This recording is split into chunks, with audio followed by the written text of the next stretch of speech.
अपने एक दिन भी जिए तनी तो ओकरा के अच्छा काम में खर्च करे।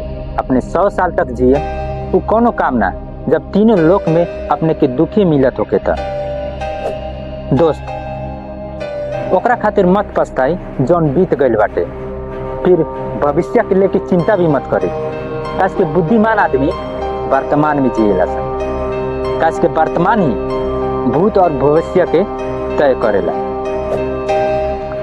जब एक लड़का माई के पेट में रहेला, माई के पेट भीतर रहेला तो 4 बात तय हो जाला कि वो लड़का कितना दिन तक जिए, वो का काम करे, ओकरा पास कितना धन संपत्ति हुई और वो कहिया मरी। जौन आदमी अपन घर परिवार के लोग प्रति ज्यादा लगाव रखेला वो डर में रहेला, दुखी रहेला, काहे से कि लगाव ही दुख के कारण होला।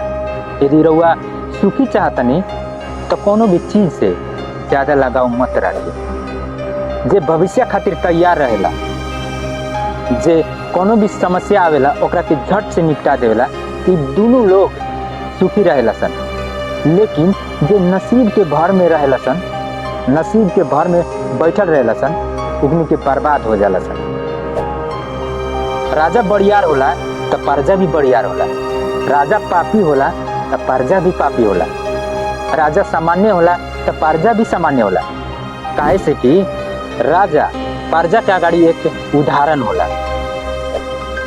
हमरा नजर में उ लोग मर गइल बाड़ सन जे धर्म के पालन ना करेला सन, लेकिन जे धर्म के पालन करत करत अपन जान त्याग देवेला सन, मर जाला सन, बेशक उकनी के मरला के बाद भी जिंदा रहेला सन। जे आदमी कोनो ज्ञान प्राप्त ना कैलक, कोनो ज्ञान ना सीखलक, अपन मुक्ति के खातिर कोनो काम ना कैलक और अपन जीवन में धन संपत्ति ना कमा सकल, उकनी के इस धरती में बेकार के जिंदगी जिया तरह सन। उकनी के बकरी के घेंट में लटकल मांस जैसे होला सन, जे कोनो काम के ना होला।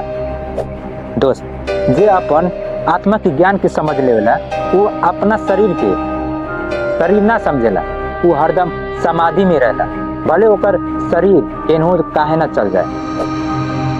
दोस्त जैसे एक गाय के बछड़ा 1000 गाय के झुंड में काहे ना होके वो अपन माई के पीछा पीछा ही चलत रहेला, उसन के हमनी के करल कर्म भी हमनी के जिंदगी भर पीछा पीछा चलत रहेला।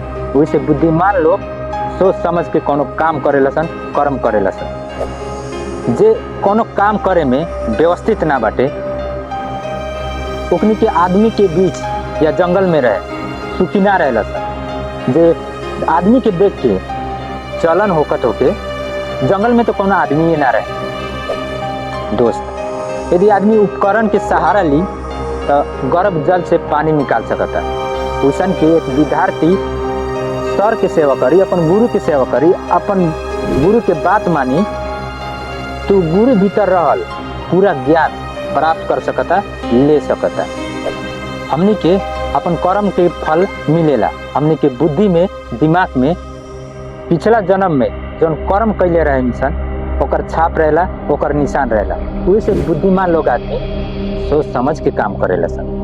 दोस्त जौन आदमी अपने के आध्यात्मिक ज्ञान की एक भी शब्द सिखैले होके, एक भी ज्ञान देले होके तो ओकरा के पूजा करे के चाहिए, ओकर मान सम्मान करे के चाहिए। जौन आदमी ऐसे ना करेला सन उकनी के अगला जन्म में मरेला सन तो उकनी के कुत्ता के जन्म लेवेला सन, दूसरा जन्म में भी कुत्ता के जन्म लेवेला सन, तीसरा जन्म में चंडाल हो जाला सन। चंडाल ओकरा की कहल जाला ये कुत्ता के मांस खाला सन।